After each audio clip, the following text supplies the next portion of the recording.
पिंकी मुझसे कभी मिलने नहीं आएगी। मैं कहाँ से ढूंढ के लाऊं अपनी पिंकी को? मेरे पास तो उसका कोई पता भी नहीं है।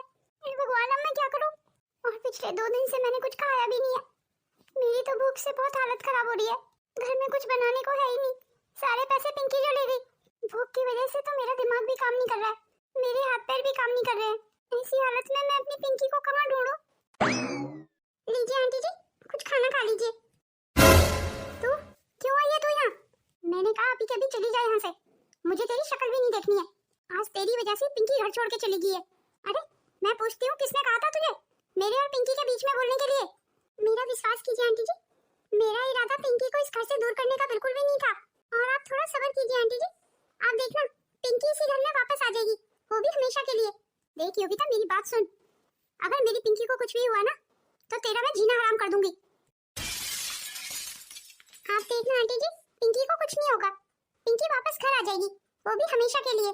मुझे पता है आपने 2 दिन से कुछ नहीं खाया है, इसीलिए मैं थोड़ा सा खाना लाई थी आपके लिए। आप पहले कुछ खा लीजिए, उसके बाद आपको जितना गुस्सा करना है ना मुझ पे, उतना गुस्सा कर लीजिए। पर बस थोड़ा सा खाना खा लीजिए पहले। ये लीजिए आंटी जी, थोड़ा सा खाना खा लीजिए। मुझे तेरे खाने की जरूरत नहीं है, चली जा मेरी नजरों के सामने से। दादी, मैं घर वापस आ गई। मेरी बच्ची पिंकी, तू घर वापस आ गई? तू अभी के अभी इस कमरे से चली जा। कहीं ऐसा ना हो तुझे देख के मेरी पिंकी फिर से घर छोड़ के चली जाए। इन्हें यहीं रहने दीजिए दादी। नहीं पिंकी बेटा, तू इस औरत को जाने दे। तुझे याद नहीं, इसी की वजह से तो तू उस दिन घर छोड़ के गई थी। मैं इनकी वजह से घर छोड़ के गई जरूर थी, पर सच तो ये है कि इन्हीं की वजह से आज मैं घर हमेशा के लिए वापस आ गई हूँ। क्या मतलब? मैं कुछ समझी नहीं। अगर उस दिन ये मेरे हाथों से पैसे नहीं छीनती तो मैं तो हमेशा हॉस्टल में ही रहती ना दादी, और आप मुझे डर के कारण कभी कुछ बोल नहीं पाती। अब इन 1 हफ्ते में मुझे समझ आ गया है दादी कि अपना घर तो अपना घर ही होता है। अब मैं आपको छोड़ के कभी कहीं नहीं जाऊंगी दादी। आज अगर मेरी माँ होती ना तो वो शायद आप जैसी होती। शायद मेरी माँ नहीं है ना, इसीलिए मैं ऐसी हो गई हूँ। पर दादी भी तो माँ की तरह होती है ना बेटा। चल खैर, अब तुझे समझ आ गया है ना कि अपना घर ही होता है। मुझे लगता है तेरे को भूख लगी होगी, मैं तेरे लिए कुछ खाने को बना के लाती हूँ। सचमुच मुझे बहुत तेज भूख लगी है, आप मेरे लिए जल्दी से कुछ बना के ले आइए। अगर आप बोले तो आपके लिए भी कुछ ले आऊँ आंटी जी, या अभी और गुस्सा उतारना चाहती है मुझ पे? ये बोल के मुझे शर्मिंदा मत कर, मुझे माफ कर दे। और सचमुच आज मैं बहुत खुश हूँ, मेरी पोती हमेशा के लिए घर में रहने आ गई है, वो भी सिर्फ तेरी वजह से। भगवान इसका और इसकी बेटियों का भला करे। मैं तो अपने ससुराल और मायके में दोनों जगह कभी खुश नहीं रही। मायके में मेरी माँ अच्छी नहीं थी, मेरी माँ ने हम दोनों बहनों को कभी अहमियत ही नहीं दी। ससुराल वालों के तानों से बचने के लिए भैया भाभी के घर आ जाती हूँ, पर भाभी को भी मेरी इस हालत पे तरस नहीं आता। मुझे तो कई बार ऐसा लगता है जैसे मेरा इस दुनिया में कोई नहीं है। क्या बात है छाया दीदी, अभी तक आपने बर्तन साफ नहीं किए? बस भाभी अभी कर रही हूँ, बहुत थक गई थी आज। पता नहीं क्यों भाभी ढंग से खड़ी नहीं हो पा रही हूँ। खड़ी होती हूँ तो ऐसे लगता है जैसे भी गिर जाऊंगी। मैं तो सोच रही थी दीदी कि छत भी साफ कर देना बर्तनों के बाद, पर आपने तो अभी तक बर्तन भी नहीं धोए। कोई बात नहीं है भाभी, मैं छत भी साफ कर दूंगी। पर भाभी आप मेरी सास ननद के लिए साड़ी तो खरीदवा देंगी ना? मुझे पता है दीदी, आप यहाँ आती इसलिए कि अपनी सास ननद के लिए साड़ी वगैरह लेके जा सके। और आप तो जानती हैं मैंने आपको बिना साड़ी के कभी नहीं भेजा। आपके सारे ससुराल वालों के लिए कपड़े भी तो मैं ही भिजवाती हूँ। वैसे तो ये सारे काम करने के माँ जी के हैं, पर वो क्या है ना, मुझे आप पे तरस आ जाता है। और भगवान की दया से मेरा पति अच्छा खासा कमाता है, तो इतना तो मैं आपके लिए कर ही सकती हूँ। क्यों, वो क्या सिर्फ तेरा पति है, छाया का कुछ नहीं लगता? तू कैसे भूल गई कि जो तेरा पति है वो छाया का भाई है? और तू होती कौन है मेरी छाया पे तरस खाने वाली?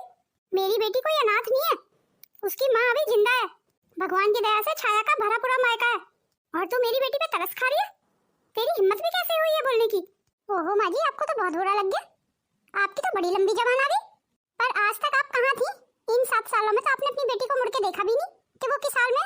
आज बड़ा तरस कर रही है, तो आप एक काम कीजिए, जो काम छाया दीदी करनी है ना वो आप कर दीजिए, तो आपके लिए भी एक साड़ी ले ही आऊंगी।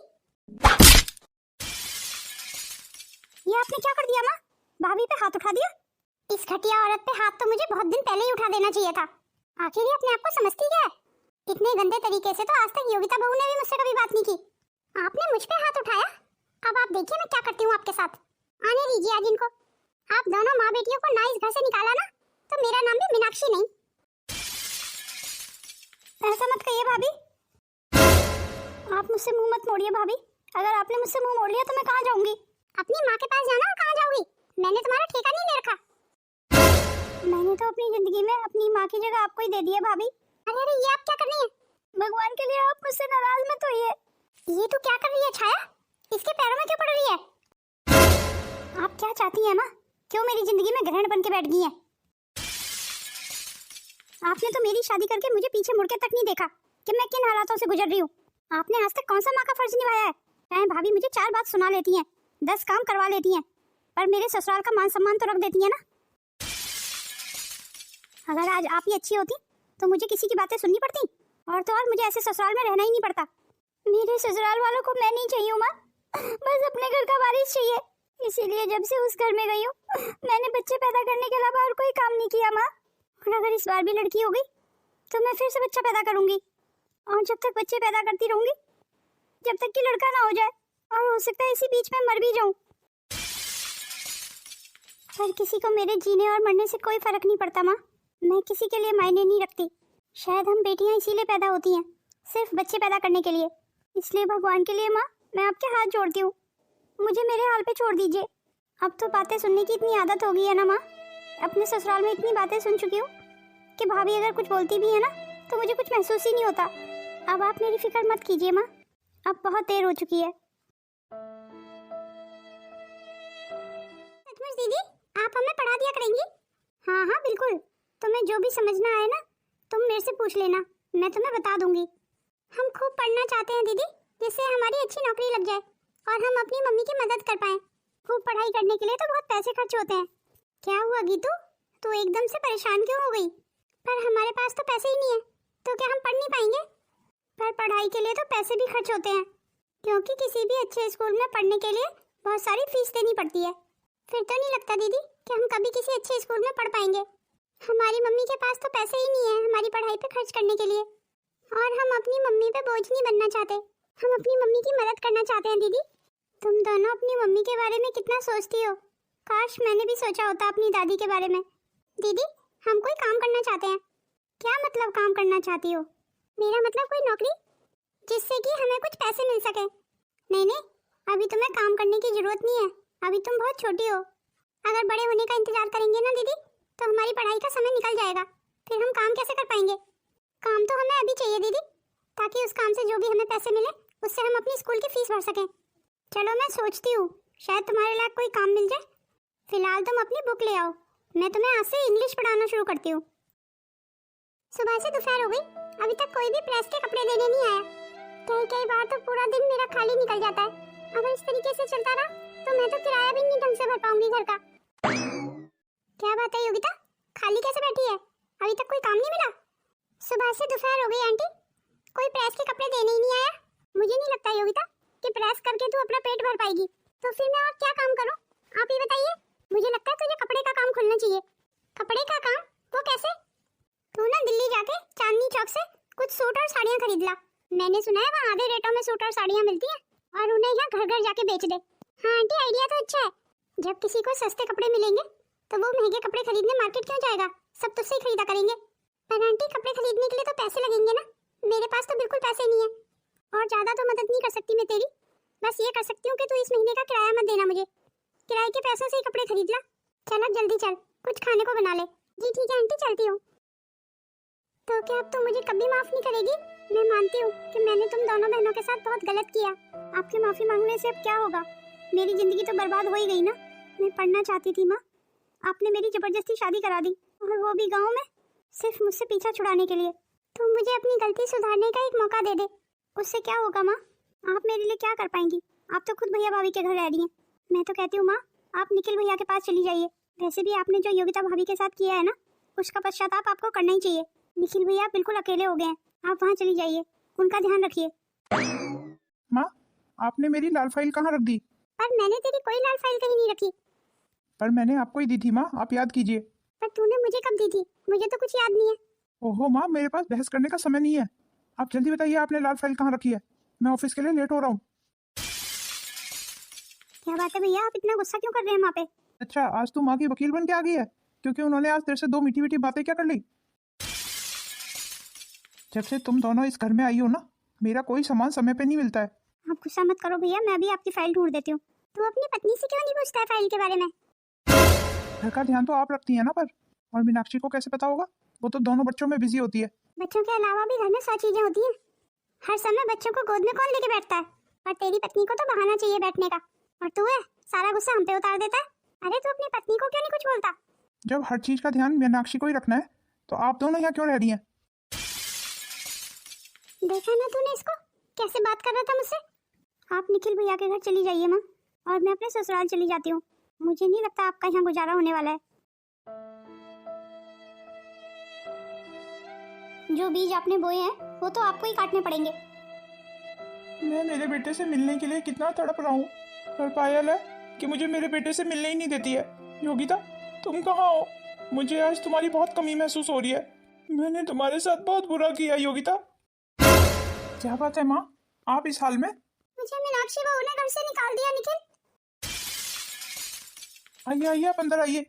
तू तो मुझे इस घर से नहीं निकालेगा ना? मैं यहाँ रह सकती हूँ ना? ये आप कैसी बातें कर रही हैं माँ? ये आपका ही घर है। आप अंदर चलिए, मुझे आपकी तबीयत कुछ ठीक नहीं लग रही है।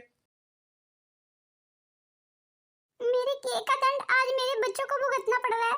काश मैंने अपने बच्चों का दुख समझा होता। एक पोते की चाह में मैंने तो अपनी पोतियां भी खो दी। निखिल, क्या ऐसा नहीं हो सकता कि योगिता बहू घर वापस आ जाए? मैं उससे माफी मांगना चाहती हूँ। शायद योगिता बहू की हाय इस घर को लग गई। आप बिल्कुल ठीक कह रही है माँ। योगिता क्या गई? मेरे मन का तो सुकून ही चला गया। मैंने योगिता का दुख क्यों नहीं समझा माँ? गलती तेरी नहीं मेरी थी। मैं तो उसका दुख समझ सकती थी ना, पर मैंने कभी समझने की कोशिश ही नहीं की और उसे उस गलती की सजा दी जो गलती उसने की नहीं थी। भला बीमारियों पे भी किसी का जोर चलता है। मैंने योगिता बहू की परेशानी को क्यों नहीं समझा? अपने घर के वारिस के लिए मैंने योगिता बहू को निकाल दिया। आज मेरी बेटी छाया भी उसी दर्द से गुजर रही है। क्या मतलब माँ? छाया को क्या हुआ है? छाया अपने ससुराल में बहुत परेशान है, फिर से प्रेग्नेंट है। मुझे तो डर है कहीं इस बार भी उसकी लड़की ना हो जाए। अगर इस बार लड़की हो गई ना तो छाया के ससुराल वाले छाया को घर से निकाल देंगे। नहीं नहीं माँ, ये आप क्या कह रही हैं? मैं बिल्कुल ठीक कह रही हूँ। अपना दुख हल्का करने के लिए छाया तेरे छोटे भाई के घर आ जाती है। और मीनाक्षी बहू की आदत तो तू जानता ही है ना। इस हाल में भी छाया से घर का सारा काम ले रही है। और दुख की बात यह है कि मैं अपनी बेटी के लिए कुछ कर भी नहीं सकी। मेरी छाया को बचा ले निखिल। अगर इस बार फिर से उसे बच्चा पैदा करना पड़ा ना तो मेरी छाया मर जाएगी।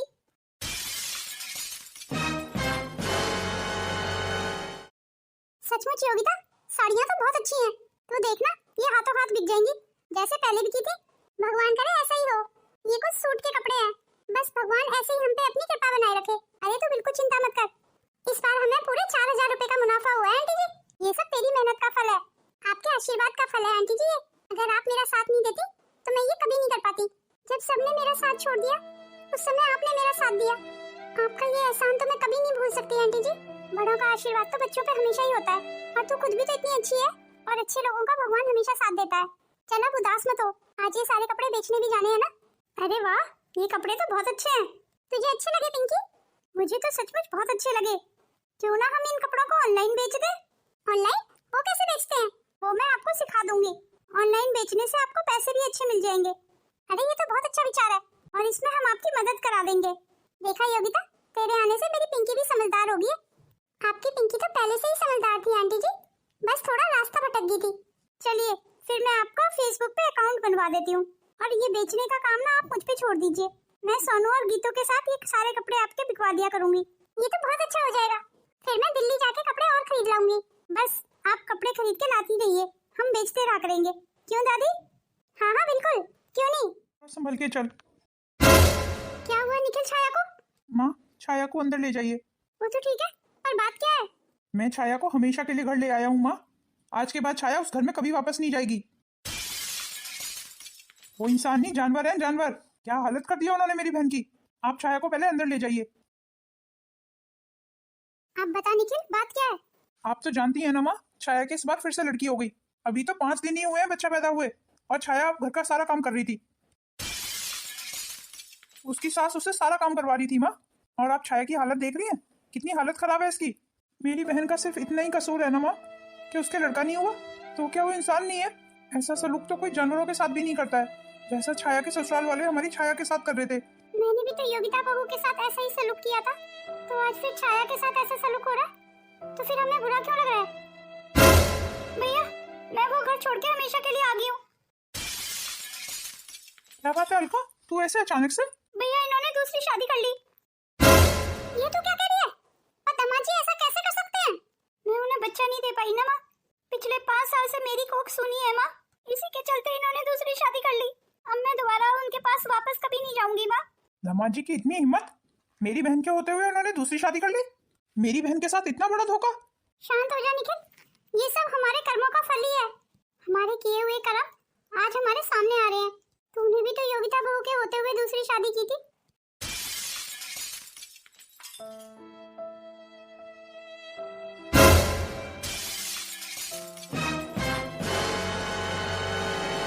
कितने दिन हो गए निखिल को बिस्तर पकड़े हुए। मेरा निखिल अभी तक होश में नहीं आया। अब तो मेरे पास दवाई गोलियों के लिए भी पैसे नहीं है। आप चिंता मत कीजिए माँ, सब ठीक हो जाएगा। अरे कैसे चिंता ना करूं? मेरा बेटा बिस्तर पकड़ के लेट गया है, पता नहीं अपने कोमा से कब जागेगा। अब तो घर में पैसे भी खत्म हो गए हैं। अब हमें जल्दी कोई काम धंधा ढूंढना होगा, नहीं तो भूखे मरने की नौबत आ जाएगी। छाया की हालत तो तू जानती है ना, उससे तो ढंग से खड़ा भी नहीं हुआ जाता है। कोई बात नहीं है माँ, मैं कोई नौकरी देखती हूँ अपने लिए। अगर तू नौकरी देखने चली गई तो छाया का और तेरे भाई का ध्यान कौन रखेगा? इन दोनों का ध्यान और घर के काम मेरे बस की नहीं है अब करने। बेहतर होगा कि मैं ही अपने लिए कोई काम ढूंढ लूं। पर आप इस उम्र में क्या काम करेंगी माँ? कोई ना कोई काम तो मिल ही जाएगा। कैसे दिन देख रहे हैं, एक एक पैसे के लिए आज हम तरस गए हैं। पता नहीं किसकी बद्दुआएं हमारे परिवार को लग गई हैं। अरे योगिता, तू कहीं जा रही है? जी आंटी जी, मैं दिल्ली जा रही हूँ। आपको तो पता है ना, भगवान की दया से हमारा काम बहुत अच्छा चल गया है। आप बताइए, आपको मुझसे कोई काम था? नहीं नहीं, बस तेरे हाथ की चाय पीने की इच्छा थी। चल तू निश्चिंत होकर दिल्ली जा, घर का काम मैं कर लूंगी। मैं सोच रही हूँ आंटी जी कोई काम वाली रख लेते हैं। अरे नहीं नहीं, काम वाली की क्या जरूरत है, काम तो मैं कर ही लेती हूँ। नहीं नहीं आंटी जी, मुझे अच्छा नहीं लगता है कि आप इस उम्र में काम करें, और वैसे भी भगवान की दया से हमारा काम काफी अच्छा चल रहा है, तो इतना तो मैं आपके लिए कर ही सकती हूँ। मेरी तो सब कुछ आप ही है। चल तेरी जैसी मर्जी। देखिए आंटी जी, दिल्ली तो जा रही हूँ, पर पैसे लाना तो भूल ही गई।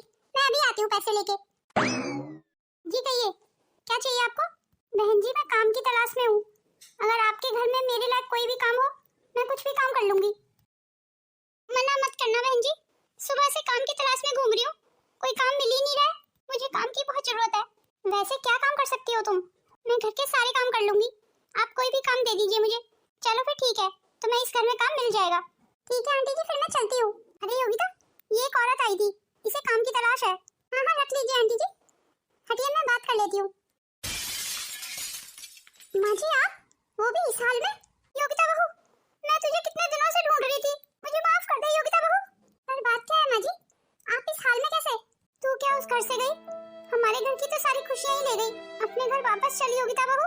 निखिल को तेरी बहुत जरूरत है। जब से तू उस घर को छोड़ के गई है, निखिल तो पश्चाताप की आग में जल रहा है। मेरे निखिल को माफ कर दे बहू, मेरे किए का दंड मुझे मिल चुका है। लगता है योगिता की सास है ये, कहीं योगिता इसके साथ न चली जाए। मुझे तो योगिता की आदत सी हो गई है। योगिता अगर अपनी सास के साथ घर वापस चली गई तो मेरे से आपकी जितनी भी मदद हो सकेगी उतनी मदद कर दूंगी, पर उस घर में वापस कभी नहीं जाऊंगी। ठीक है आंटी जी, फिर चलती हूँ मैं।